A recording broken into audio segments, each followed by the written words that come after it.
పండుగల సాయన్న ఒక జానపద హీరో, అటు కొల్లాపురం పోతే మీరా సాబ్ ఒక జానపద హీరో.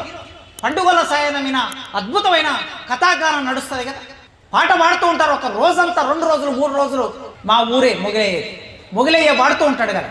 ఆ పండుగల సాయన్న ఉన్నోడిని కొట్టిండు లేనివానికి పెట్టిండు అని పాట మొదలవుతుంది.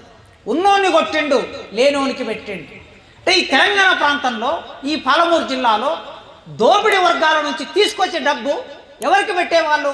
భూస్వాముల నుంచి ధాన్యాన్ని దోపిడీ చేసి ఎవరికి పెట్టేవాళ్ళు? పేదవాళ్ళకు పంచేవాళ్ళు. ఇటు పండుగల సాయన్న. అటుపోతే మీరా సాబ్, పానుగంటి కిల్లా మీద పండినాడు మియాసాబ్, లేవు మియాసాబు లేవావయ్య మియాసాబ్ అని ఆ మియాసాబును పట్టుకొని చంపేస్తే ఆయన మీద పాటలు అల్లుకున్నారు మనవాళ్ళు. ఇట్లాంటి అనేక పోరాటాలు పాలమూరులో జరిగాయి.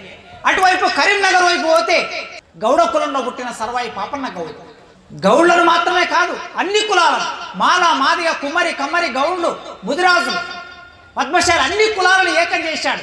మనం ఎందుకు రాజ్యం ఏలకూడదు అని ఒక ప్రశ్న వేసుకొని రాజ్యం ఏలడానికి ఒక ప్రయత్నం చేశాడు పండుగల సాయం. గోల్కొండ రాజ్యం మీద సవాలు విసిరాడు.